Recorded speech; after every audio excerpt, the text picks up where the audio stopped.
fala eu. Que bom, tem gente que conseguiu ver em todas. Hã? Ok. Hã? Tá aberta já, põe na sua boca e toma. Não? Não funcionou. Bebi ar. Não precisa não. Estou acostumado sem. É que hoje estou meio desidratado, esqueci minha aguinha. E então, o que nós estamos vendo, irmãos? Hã? O quê? Não, chupei ar.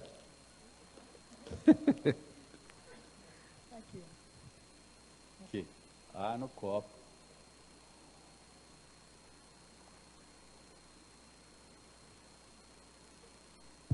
Desculpa, irmãos, estou meio desidratado. O radiador está meio seco, né? O que nós estamos vendo, irmãos? Vamos dar prosseguimento hoje, né? Nós estamos tratando de um tema sobre restauração. Restauração das nossas vidas. Estamos falando sobre a personalidade que comparei com as folhas de figueira de Adão e Eva. Em vez deles resolverem do jeito correto, eles se esconderam atrás das folhas. A personalidade humana é, em vez do homem, eu e você, nós, encararmos a realidade diante de Deus e buscarmos as soluções de Deus para a vida, para a nossa vida, para os nossos conflitos, para as rejeições que temos, nós escolhemos criar uma parede na nossa alma, nos esconder atrás dessa parede. Essa parede se chama personalidade.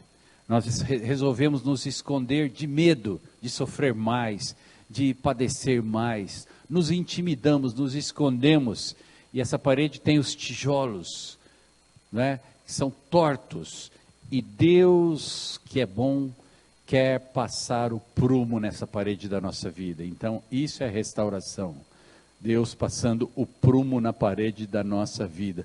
Porque o que Deus quer que apareça em mim e em você, não é essa falsa imagem que projetamos na sociedade, mas é a imagem e semelhança dele.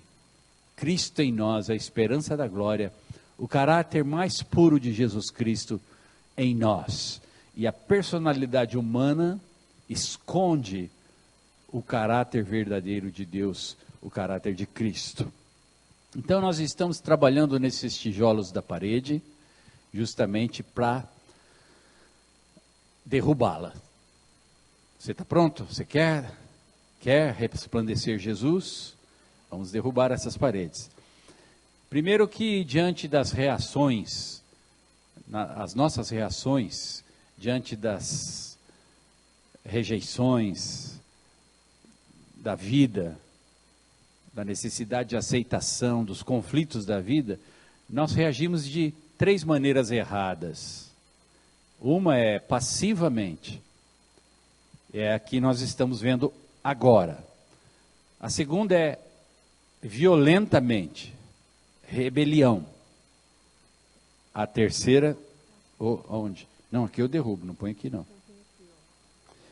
Não, já bebi, não precisa mais. A primeira é passividade, reagimos com passividade. Você está se autoanalisando, e é óbvio que você vai poder imaginar outras pessoas também, do seu convívio. Tem pessoas que reagem com passividade, outras pessoas reagem com agressividade. E um terceiro tipo de pessoa, pessoas muito espertas, astutas, inconscientemente agem com manipulação. Elas tentam comprar, manipulando a aceitação, não é? Mas Deus tem a solução para todas as nossas rejeições e conflitos da vida. Deus não tem uma folha de figueira para nós, Deus tem uma pele de cordeiro para nós, não é? Ele quer nos revestir de Cristo. E lá da cruz que Jesus pôde dizer, Pai, perdoa-lhes, eles não sabem o que estão fazendo. Nós temos que sair das nossas lutas e conflitos no modelo de Jesus. Elaborar as nossas dificuldades diante de Deus. Tomarmos as atitudes corretas, orientadas pela palavra de Deus. Aí seremos vitoriosos, seremos cheios do caráter cristão, caráter de Cristo, não é? Então, louvado seja o nome do Senhor, porque Ele está fazendo essa obra em nossas vidas hoje. Nós vimos na parte da passividade que nós estamos estudando em 3 áreas essenciais da nossa vida, que é o espírito, os pensamentos e as emoções. Estamos vendo o primeiro tópico, que é as emoções. Nós já vimos qual o primeiro das emoções? Primeiro tijolo é tristeza. Primeiro tijolo, né? Primeiro tijolo na área das emoções. E nós falamos que a tristeza é uma dor que causa melancolia, abatimento, né? Obscurece a nossa personalidade e apaga quem nós somos de trás da tristeza. Nós precisamos resolver a tristeza do jeito de Deus. Entender que na vida temos perdas, podemos nos entristecer com as perdas e agasalhar as perdas.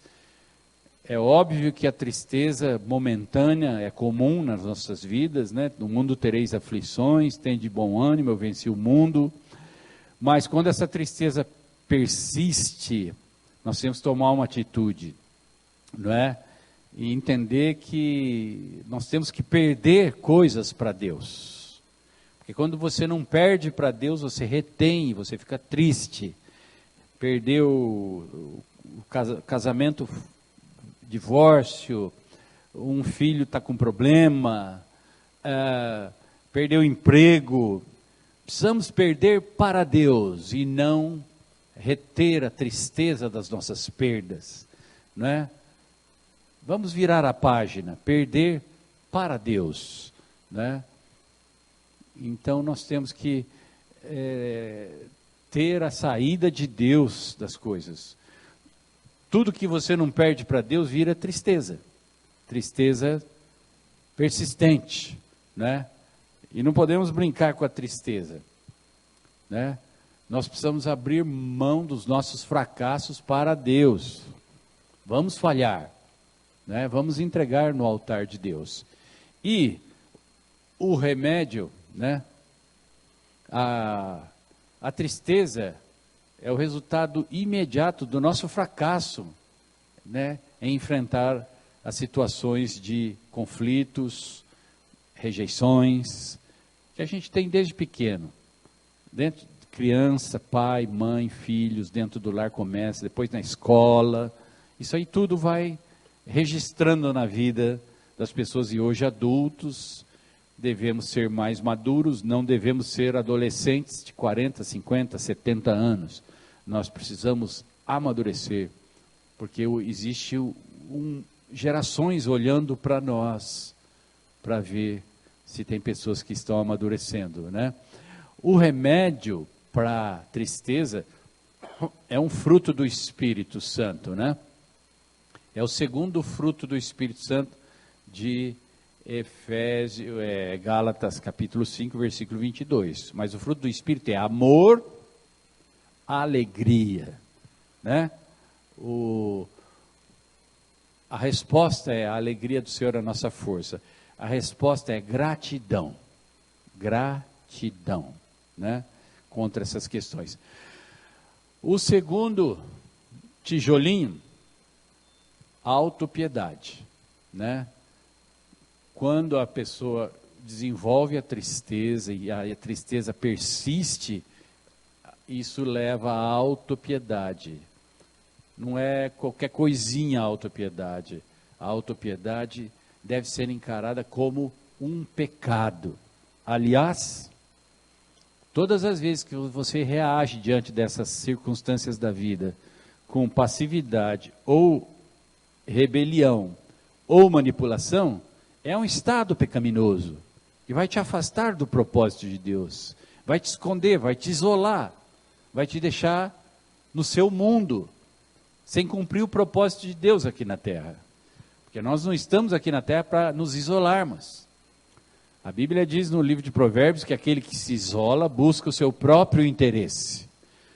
E Deus não nos colocou aqui na terra para buscar o nosso próprio interesse. Concordam?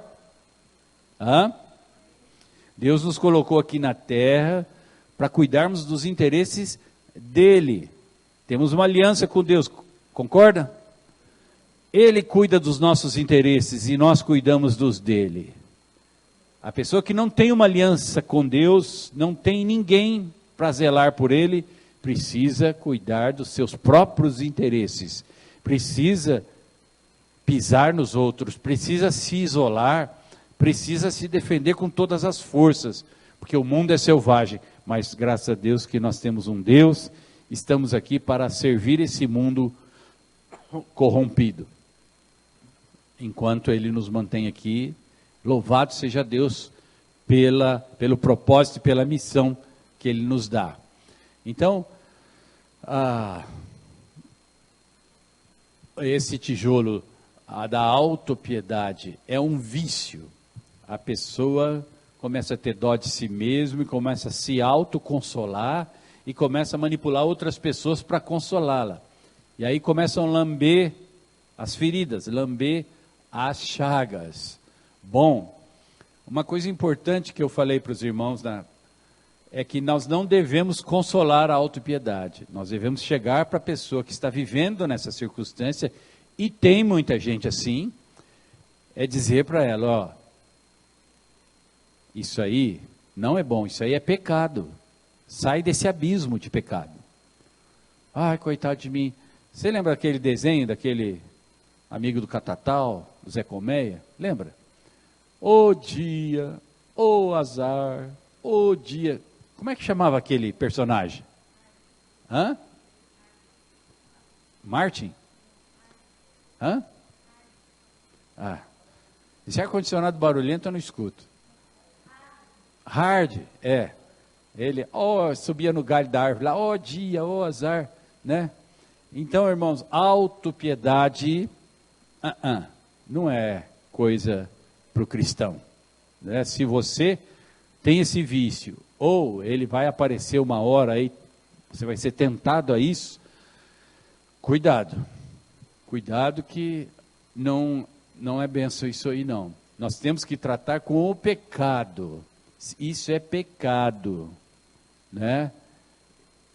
Temos que partir do pressuposto, irmãos, que em Cristo Jesus, nós somos o melhor de Deus, somos os primogênitos, somos lavados pelo sangue do Cordeiro, fomos redimidos, vamos reinar para sempre com Cristo, somos reis e sacerdotes, nação santa, geração eleita, povo de propriedade exclusiva de Deus.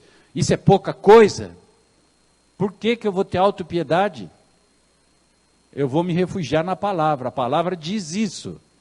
1 Pedro capítulo 2, diz tudo isso que eu falei aqui para você, né? Então nós precisamos ajudar e não atrapalhar as pessoas. Agora, o principal remédio é gratidão. Em tudo dai graças. Amém?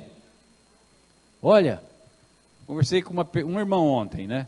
Não vem na igreja, mas é irmão. Ele disse que a coisa está ruim, trabalha no comércio, está ruim. Mas ele falou, está ruim, mas está bom. Porque podia estar pior. Então está bom, né? Então, a loja não está vendendo, a situação está difícil, tem que pagar os compromissos, mas está bom, porque podia estar pior, né? Você conhece aquela dupla sertaneja? Tamar e Tapior? Hã? Então, Tamar e Tapior. É o Itamar, né?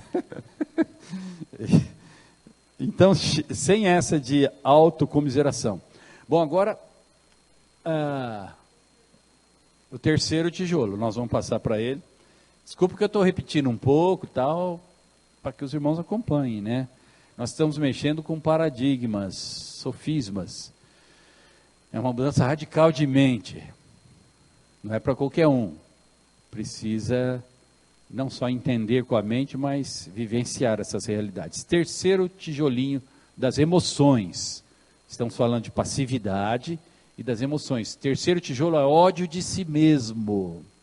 Ódio de si mesmo. Quando a pessoa rejeita si mesmo depois de ser rejeitado pelos outros, pelas situações da vida, ou pelo menos se sentir rejeitado, né? Então se auto-rejeita, passa a se odiar, gera uma indisposição, você fica mal com você mesmo, você fica assim, você se xinga, eu sou burro mesmo, hein? Eu sou um tapado mesmo, eu sou azarado mesmo, eu não presto mesmo, né? Normalmente o ódio de si mesmo se dá principalmente em situações de impacto violento na vida. Por exemplo, um estupro, um abuso. Isso é lógico, a pessoa vai acabar se odiando, né? Em tudo nós temos que ter o refúgio no Senhor, né? Quarto tijolo da área das emoções, depressão. A depressão é um tijolinho dessa área. Irmãos, eu queria que os irmãos entendessem com maturidade o que estamos falando. Nós estamos deixando claro que se você quer a restauração da sua vida, se você quer refletir a glória de Deus, a glória de Cristo, ser um verdadeiro cristão, tem que encarar esses fatos. E a depressão, quando ela é vivenciada e aceita, a pessoa se conforma com a depressão e toma ela como algo para si. Ela veio da tristeza, da autocompaixão, depois o ódio de si mesma, aí ela chega na depressão. Percebe que ela deixou de reagir com a tristeza, ela não soube reagir com a autocomiseração, ela não soube reagir quando ela estava odiando a si mesma, então ela cai na depressão. Uma hora ela tem que reagir, senão, qual é o fim de uma pessoa que anda na passividade? Qual é o extremo final de uma pessoa que caminha na passividade?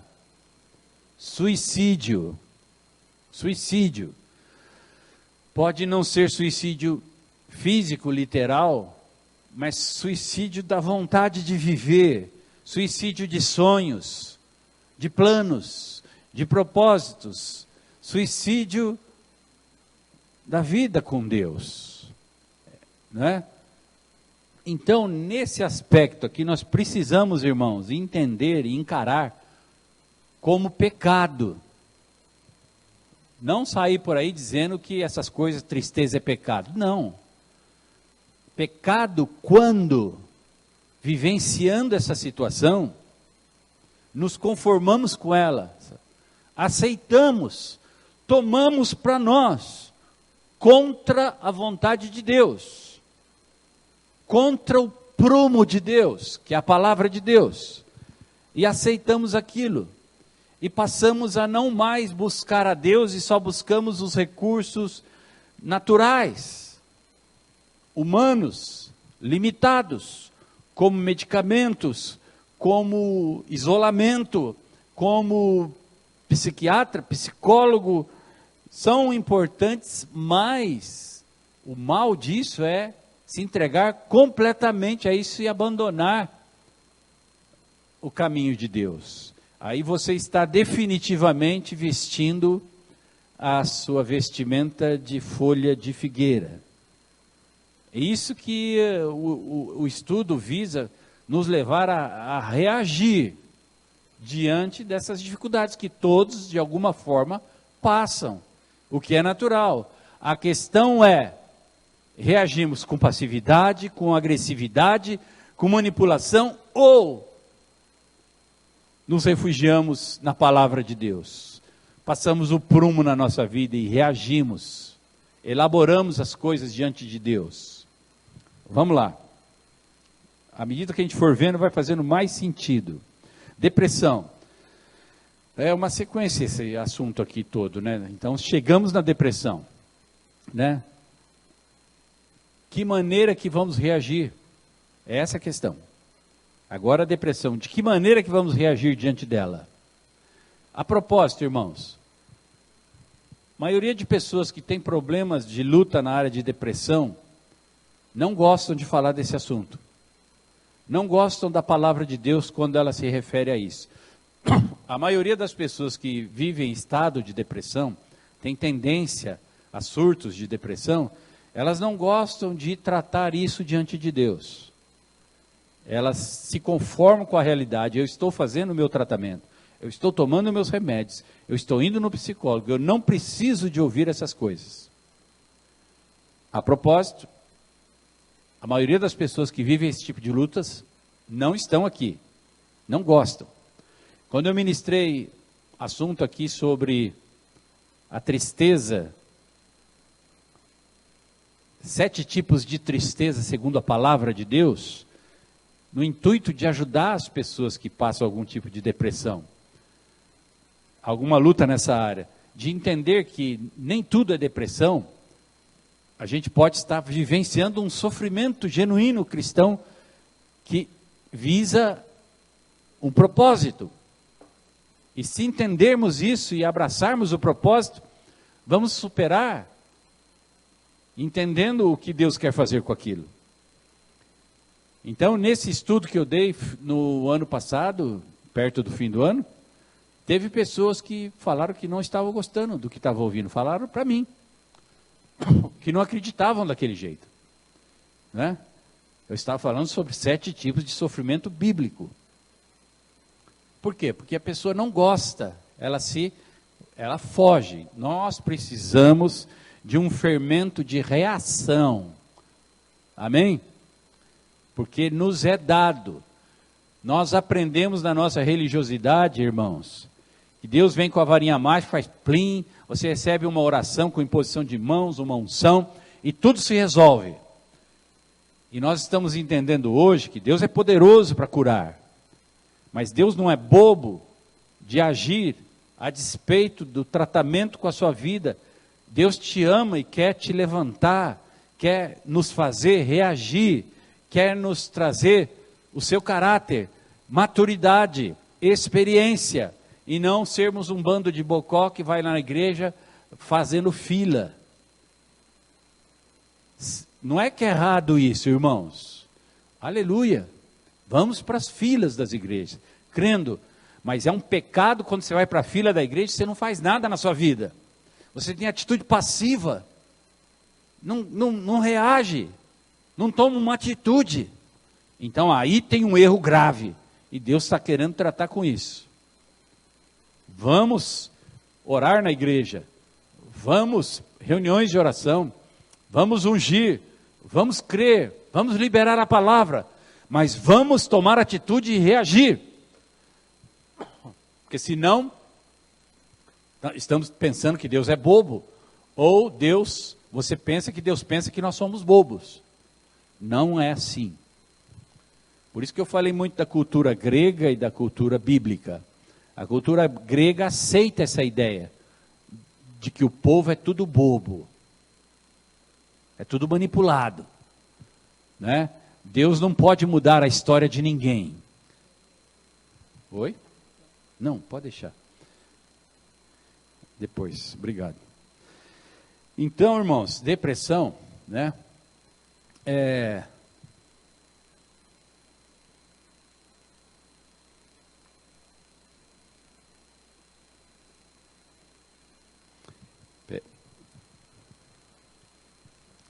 Estamos na depressão aqui.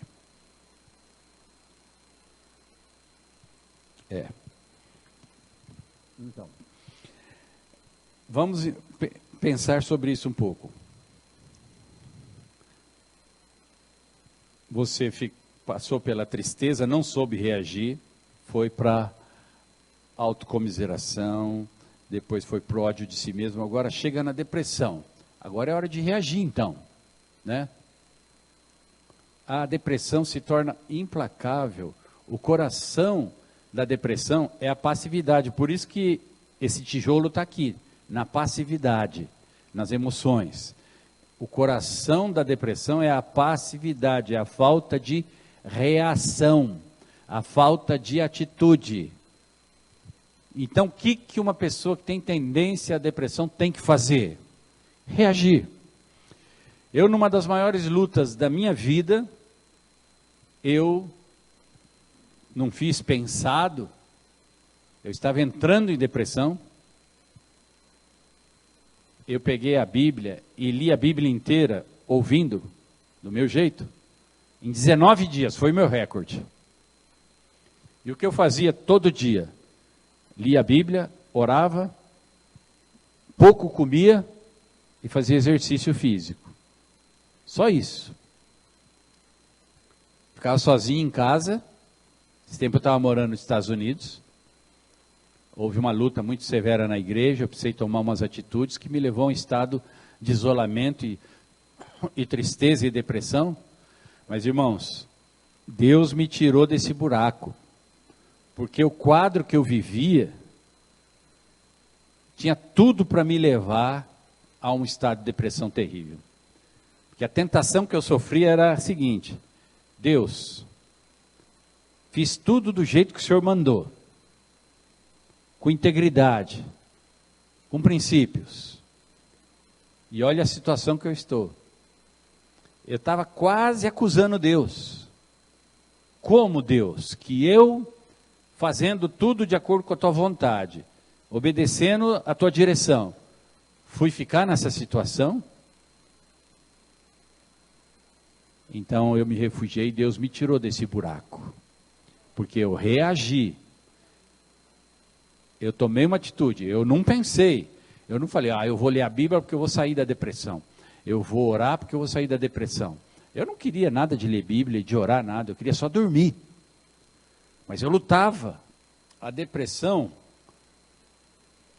as perspectivas para a depressão era para 2020 ser a doença que mais vai matar no mundo. A pior doença do mundo. Vai superar o câncer e outras aí. 2020. Isso já falaram em 2010, 2000, 2005. Estamos em 2020. Não é? Então, nós temos que prestar atenção, que isso é um mal social, cultural, tem um fato real, mas tem um monte de coisas ao redor, que nem a coronavírus. Foi aumentada a ideia, né? Uma pandemia terrível, preocupação no mundo inteiro, pânico. Né? A depressão virou mais ou menos um negócio desse. Qualquer pessoa sente até status em dizer, estou com depressão. Tem gente que acha bonito, né? Tem gente que não reage, está na passividade e não reage. E aí, em vez de pensar que pode ser uma tristeza segura, depressão, depressão, depressão, depressão. Poxa, às vezes você está com uma coriza, com o nariz escorrendo, uma alergia, qualquer coisa. Você está gripado? As pessoas chegam e já dão um diagnóstico. Você está gripado? Né? Gente, é um resfriadinho que está gripado. Né? Tem gente que sai falando coisa assim, sem mais nem menos. Ai, estou com uma manchinha aqui, uma coceira, não sei o quê. Ai, é câncer. Poxa, peraí. É ou não é isso aí, irmãos? Não está cheio de gente assim? Né? Está cheio de gente assim, nós temos que tomar cuidado. Né? Depressão é um processo de perda da vitalidade, estagnação da vida. Perde a inspiração pela vida e começa a se autodepreciar. Então entra num abismo de desânimo. Um abismo de desânimo crônico, permanente. A pessoa precisa realmente de uma ação reparadora, meus irmãos. E a depressão, ela tem um propósito muito bom. Quando a pessoa reage, pode ser um alerta. Nós todos aqui, eu, vocês, nós temos que parar de vez em quando. Nós cometemos um pecado grave, vamos partir de cara. Nós desobedecemos a palavra de Deus, nós somos rebeldes, nós somos iníquos. Nós não guardamos o sábado.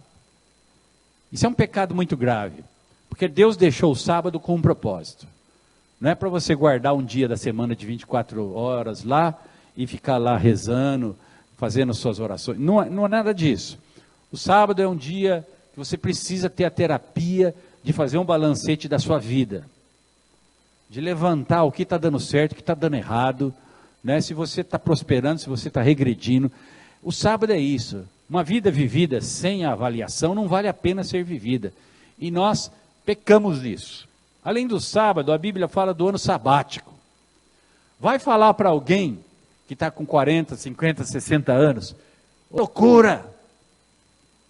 Irmãos, pessoas inteligentes do mundo, pessoas de gabarito, de bom nível, médicos, às vezes advogados, pessoas inteligentes, normalmente pessoas ligadas à cultura judaica, não é porque são judeus, não, é porque entendem o valor do sábado e do ano sabático, né?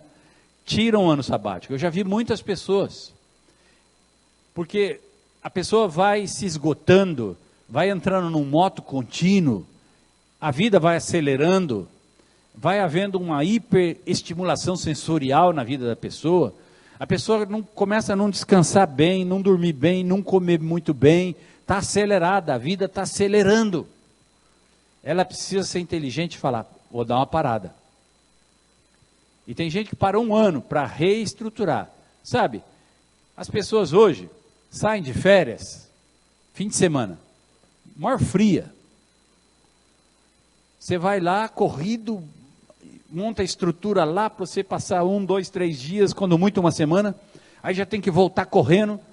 Irmãos, tá intoxicado de adrenalina da correria, leva 2, 3, 4, 5 dias para a adrenalina baixar.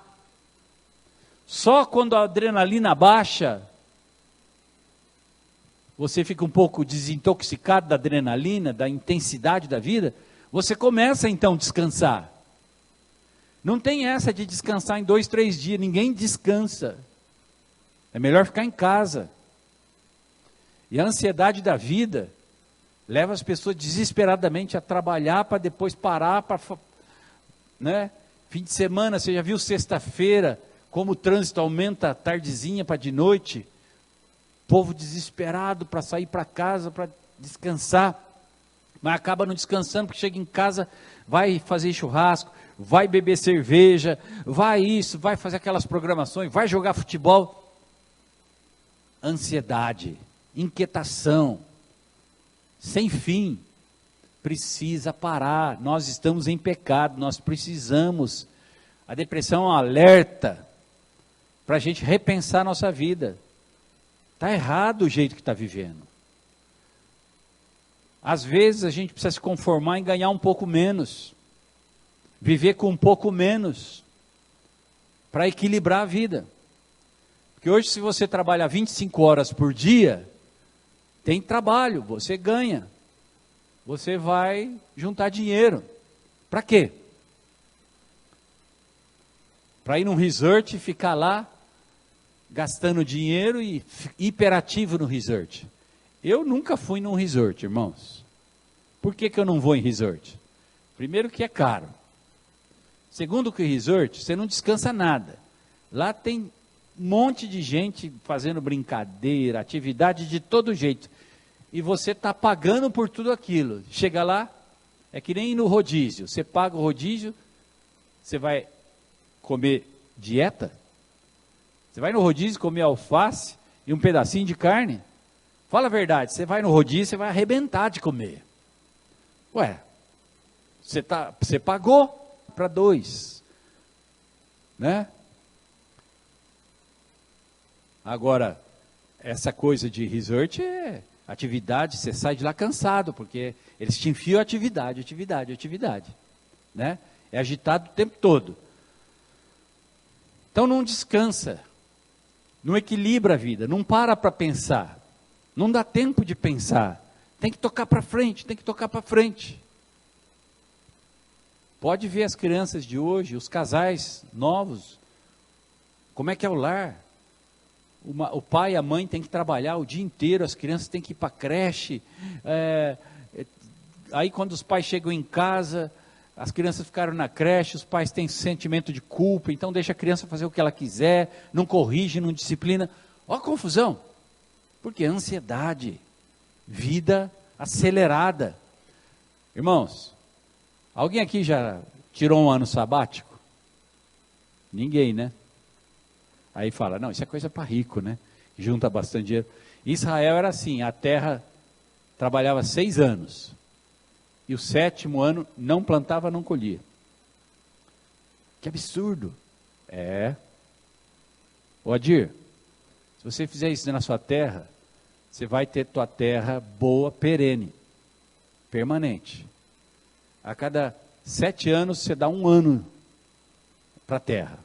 Deixa ela quietinha lá. Você vai ver a reação dessa terra. Ela vai ficar uma terra rica. Assim é com o nosso corpo, com a nossa mente, com as nossas emoções. Então, essas coisas que estamos falando são mecanismos, às vezes, de alerta.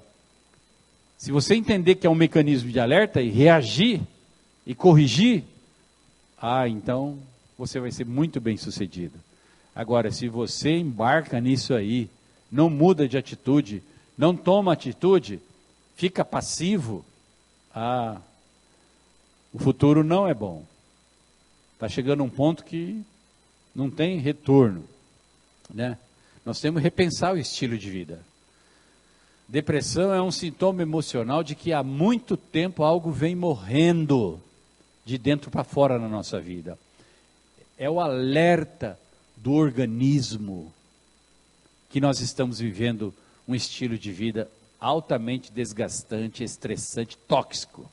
É o grito do nosso ser, das nossas emoções. Está dizendo, ei, você não está vendo? Você vai se acabar? Você vai se matar? E vai mesmo. Vai cometer o suicídio. O corpo grita, a alma grita. Você não está vendo? Aí não, então põe a folha de figueira, corre no médico, corre nos remédios. Primeiro remédio que receita já sai tomando, e aí fica dopado.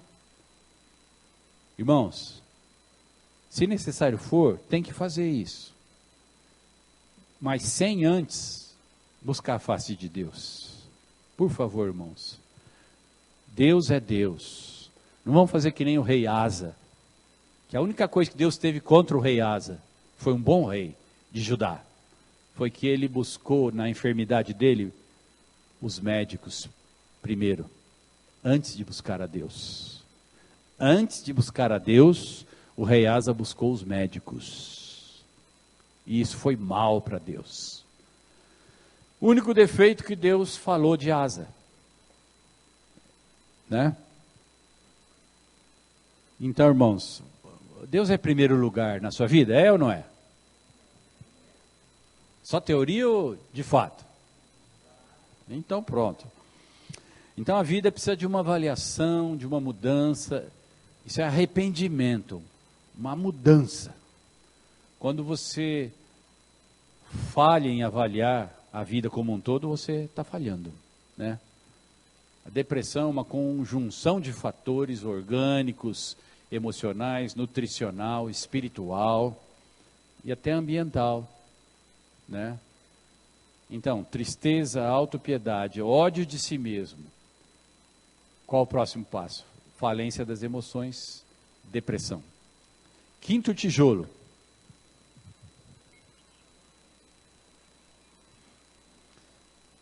Quinto tijolo, apatia. Na área das emoções, na passividade. Estamos analisando a reação às paredes da alma de uma pessoa que reage com passividade. Estamos analisando as emoções dessa pessoa. Pode ser eu, pode ser você, qualquer um. Apatia. Eita. Tem coisa pior que depressão? Sim, a apatia é o fundo do poço. Né? isso pode ser definido como uma existência sem desejo, apática. Tanto faz, tanto fez, não tem mais importância em nada, não se alegra em nada, apático, apático, não tem mais desejo. Irmãos, desejo Deus colocou em nós, o desejo nos leva a buscar. Existem desejos pecaminosos que o inimigo explora, mas Deus colocou desejo em nós, desejo de viver, né? O fundo do poço de um quadro depressivo é a apatia, né? Você imagina um carro com problema. Você está lá na depressão, a depressão está avisando, ó, o carro está com defeito, o painel começa a acender. Você vai tocando o barco. Semana que vem eu vou na oficina. Você vai tocando o barco.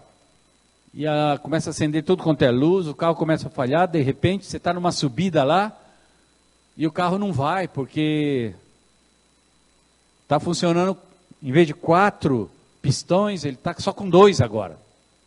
A vela está tudo estragada, tudo desinabrada, e o carro não vai, não sobe.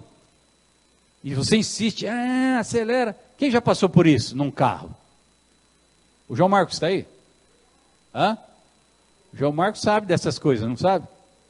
O carro vai andar com 2 pistões só? Hã? Uma subidona? Ele vai falhar, vai gritar. E se você insistir, ele vai travar, ele vai fundir. Isso é apatia. O carro travou. Mas você não ouviu nenhum alerta do carro lá atrás. Fumaça estranha, barulho estranho, baixo rendimento, alto consumo do combustível. Opa, tem alguma coisa errada com esse carro, que a vela deve estar velha, sei lá, vamos para a revisão. É? Então não tem jeito, vai pifar. Né? Apatia é esse fundo do poço. É o atestado de morte da vida emocional. Essa existência sem desejo. É uma indolência de mente. Indolência de mente. A mente não pensa. Ausência de sentimentos, indolência, mente indolente, né? Isso é o arqui-inimigo da vida. Perde a vontade de viver, meus irmãos. E então vem a sobrevida, passa a sobreviver. Sobrevivência. Quantas pessoas hoje estão sobrevivendo, não estão mais vivendo? A vida acabou. Acabou. A vida emocional acabou, a vida relacional acabou. Tem pessoas que estão casadas, mas não vivem mais como marido e mulher nunca. A vida emocional foi para o espaço. Acabou. Né? Apatia é isso aí. Chegou no fundo do poço. Né? O apático assim, não adianta orar. Não adianta ler a Bíblia. Para quê? Está tão mal. Né? Não adianta estudar, não adianta aprender nada. Não vou melhorar. Eu estou na apatia. Então esse é o fundo do poço das emoções. Certo, irmãos? Deu para entender até aqui? Vai identificando alguma coisa na sua vida, porque nós precisamos reagir. Segunda área, a área dos pensamentos. Eu vou acelerar um pouquinho, tá? A área dos pensamentos. Por quê? A origem dos problemas está no espírito, que gera os pensamentos negativos e que alimentam as emoções. A área dos pensamentos, sabe que tem um ditado que diz que cabeça vazia, oficina do diabo, né? A mente é o playground aí do diabo, né? Então, os pensamentos nutrem as emoções. A mente é o campo de batalha, é uma guerra entre as verdades de Deus e as mentiras de Satanás. Então, como reage uma pessoa nessa área de pensamentos, como reage quando recebe um impacto, algum conflito, principalmente vindo de figuras, modelos de autoridade, que que são os pais, professores e etc., né? Primeiro tijolo, inferioridade. Inferioridade, sentimento de inferioridade. A pessoa fica pensando que é inferior. Irmãos, tem alguém no mundo inferior e tem alguém superior? Deus colocou as coisas assim? Deus colocou pessoas diferentes para serem bem-sucedidas segundo seus dons e talentos, tá? Deus não fez todos para serem médicos, nem todos para serem advogados, nem todos para serem faxineiros. Deus colocou cada um no seu lugar, né? Desde o serviço mais rústico até o mais nobre, digamos assim, todos vão servir de acordo com o seu chamado. Glória a Deus por isso. Então, o sentimento de inferioridade, o pensamento de inferioridade já começa falso. Porque o que o diabo quer é que você não se sinta a imagem e semelhança de Deus. Quer que você se sinta inferior, né? Inferior. Bom, então, o inimigo sempre quer inferiorizar a pessoa, né? Sempre.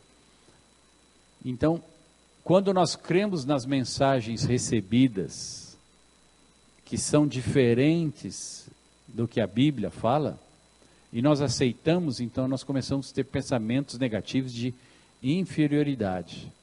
Inferioridade, né?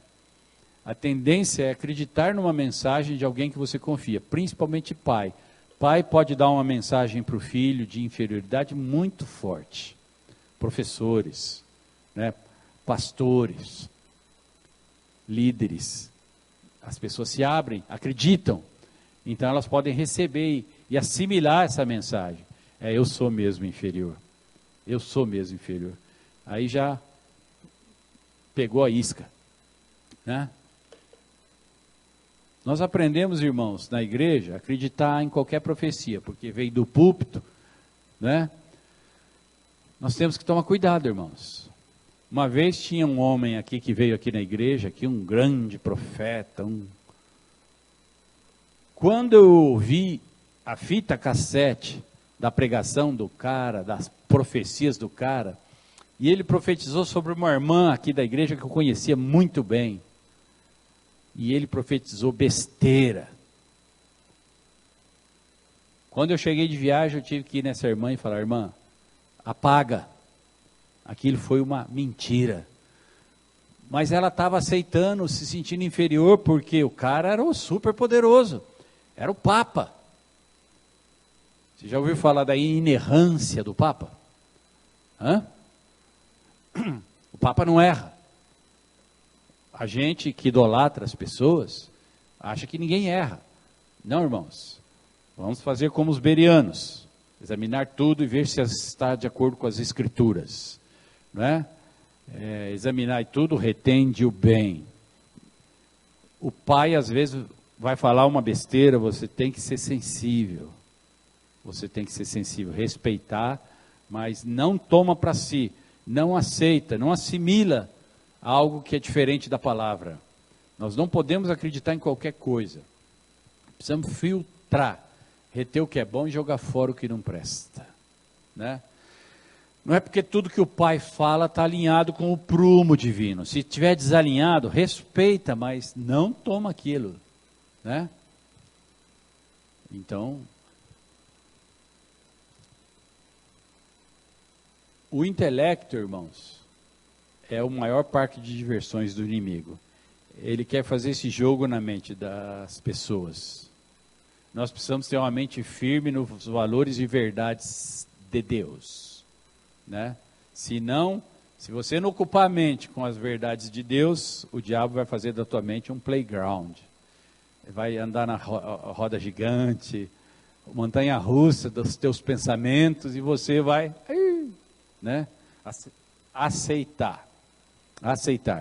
Segundo tijolo da área dos pensamentos, insegurança. Se você, né, aceitou o primeiro, né, você vai acabar inseguro. Se você é inferior de fato, você vai se tornar uma pessoa insegura. Eu sou inferior, então fico inseguro. Eu não sei direito, né? Isso é um subproduto da inferioridade. Uma pessoa que não acredita no seu potencial está condenada à insegurança, irmãos. Insegurança hoje é resultado de muitos fatores. Epidemia de famílias fragmentadas gera insegurança, né? Relacionamentos descartáveis gera insegurança. Pessoas são usadas, exploradas, abusadas e depois abandonadas. Quando você sofre uma rejeição e age com inferioridade, isso, nessa área, vai minar os alicerces da segurança na sua alma. Quem nos dá a verdadeira segurança? É Deus. O prumo de Deus em nós vai nos dar segurança. Eu tenho que confiar, não é?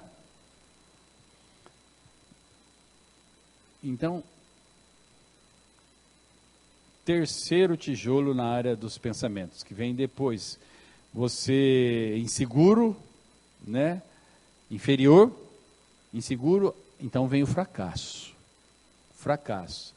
Isso ronda a vida de uma pessoa que desenvolveu insegurança na sua personalidade. Esses tijolos vão se remontando, né? Na parede da sua alma. Nas áreas que você foi ou é inseguro, você vai fracassar, né? O que eu temia, isso me sobreveio, né?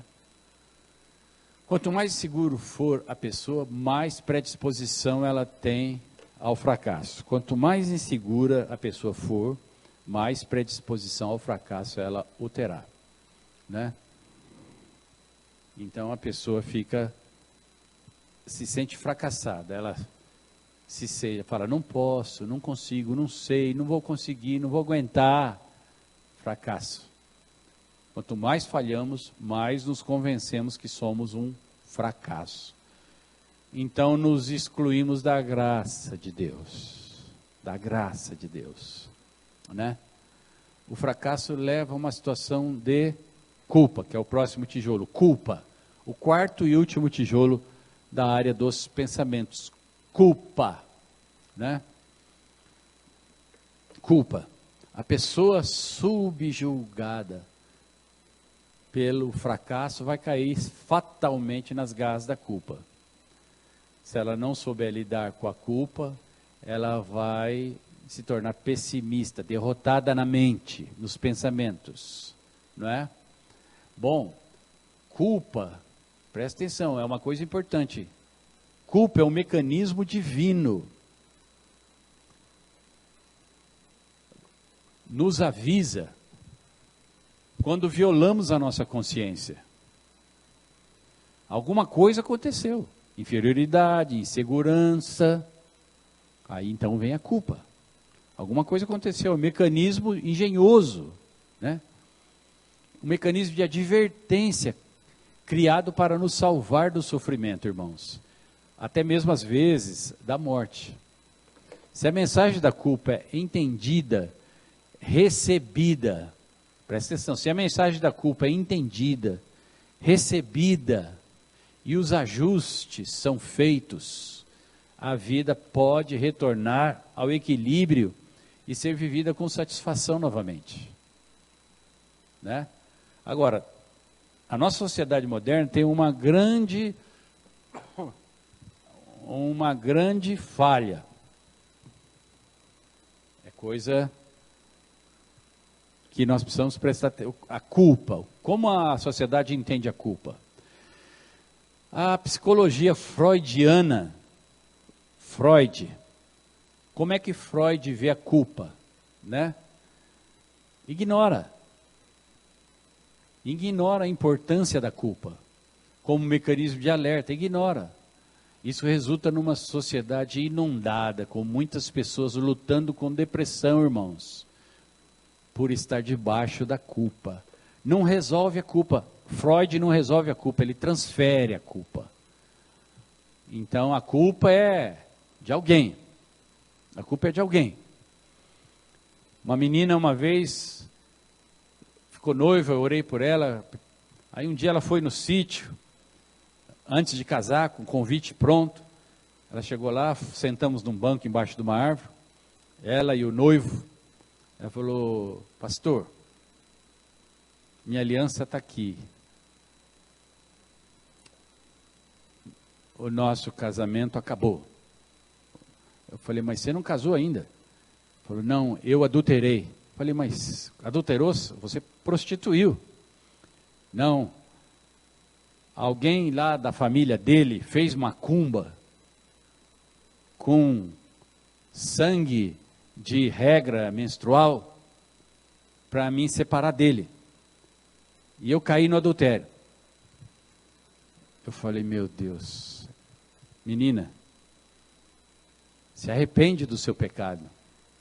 Não foi a macumba que fizeram, foi a sua escolha. Você escolheu prostituir com outro homem, noiva dele. Então, é melhor mesmo jogar essa aliança no mato, se vocês não se perdoarem, se você não se consertar, né? Porque ela queria ainda fazer o casamento. Mesmo assim, queria que eu orasse, que impusesse a mão na cabeça dela, assim: eu repreendo toda prostituição, todo adultério, em nome de Jesus, ungir, você está livre, pode casar. É assim que funciona, irmãos? Nos velhos tempos, talvez a gente, na ignorância, poderia até pensar em fazer isso. Deus vai tratar profundamente com o delinquente, para que ele não erre de novo. Então, irmãos, a culpa é esse mecanismo. O mundo hoje, você vai no psicólogo, ele vai achar um jeito de explicar quem é culpado. A sociedade, o meio ambiente, a escola, por causa do bullying. Alguém é sempre culpado. A pessoa não elabora a sua culpa, não obedece, não atenta para esse mecanismo de alerta, né? De advertência da culpa. A culpa tem que ser elaborada, uma vez entendida, resolvida, a vida pode voltar ao normal. Mas se não se resolve, a culpa fica. E essa culpa é um tormento na vida da pessoa, que cria uma parede, um tijolo na parede da alma, da personalidade, distorcido, torto, né? Tem pessoas que tentam suprimir a culpa de diversas maneiras e também não resolve, né? E isso produz um sofrimento interior. Pode pôr em risco até a saúde mental. A irmã Maria Tereza visitou muita gente no Hospital São João, né, irmã? Lá dentro do hospital tem muita gente sofrendo culpa, porque não elaborou. Foi para o Freud, e o Freud falou: não, é culpa da polícia, não, é culpa da sua mãe, não é culpa da água que você bebeu, não é culpa de alguma coisa, menos da própria pessoa.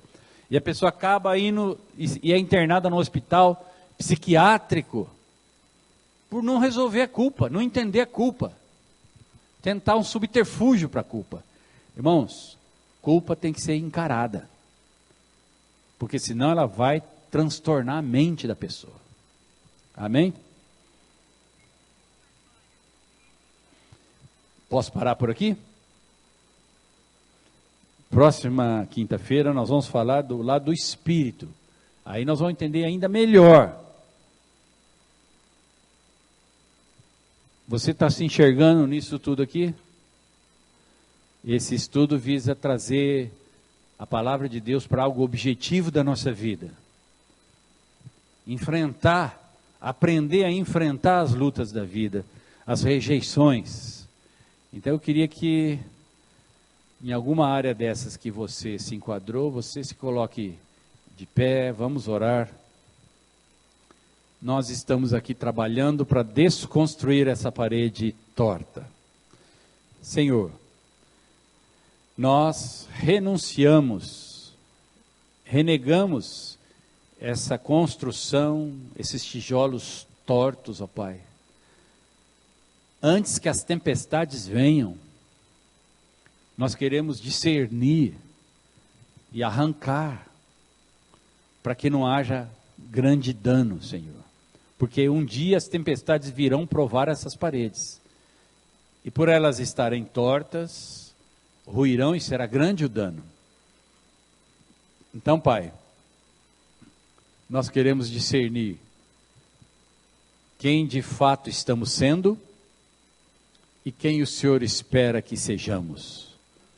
O Senhor nos criou, sua imagem conforme sua semelhança, nos deu dons e talentos, nos fez alto, baixo, gordo, magro, loiro, moreno, amarelo, branco, preto. O Senhor nos fez de diversas maneiras. E queremos, ó Pai, que de forma efetiva e objetiva sejamos úteis para os teus propósitos aqui na terra. Não queremos consumir essa vida nos debatendo na hipocrisia da personalidade, da falsidade, nos enganando a nós mesmos, pensando que estamos nos protegendo, escondidos atrás dessa parede, enganando os outros também, quando tudo isso é uma farsa. Por favor, Senhor, queremos deixar de lado as folhas de figueira e queremos nos revestir de Cristo, do caráter de Cristo. Efésios 5:22. Por favor, Senhor, leva-nos a essa revelação e essa maturidade para podermos realmente deixarmos um mundo meramente religioso para um mundo vivo, um mundo de uma ação efetiva do teu povo, dos cristãos e da igreja. Eis-nos aqui, Senhor. Abençoa cada um dos teus filhos, Senhor. Vá descortinando a mente, removendo esses paradigmas, esses mapas falsos que não nos levarão a nenhum destino, nos levarão ao engano e ao abismo. Nós queremos a tua palavra, o paradigma certo, o mapa certo, para que possamos chegar a encontrar o tesouro, o maior tesouro, Senhor, o legado que o Senhor nos deu, a riqueza da tua glória, em nome de Jesus. Anula, Senhor, em nós os sofismas, as falsas ideias, através da vingança. Quando obedecemos Cristo, a palavra, vingamos aquele que desobedeceu e se rebelou. Então queremos mais vingança, porque a tua palavra diz o dia da vingança do nosso Deus. Esse é o dia, Senhor. Nós queremos ser agressivos contra toda investida maligna, Senhor, usando as armas da milícia da fé. Em nome de Jesus, ó Pai, não precisamos brigar com rebelião, com passividade, com manipulação. Podemos nos voltar para Ti com essas armas e vencer, a começar do nosso interior. Em nome de Jesus, eis-nos aqui, abençoa a Tua igreja. Amém. Amém.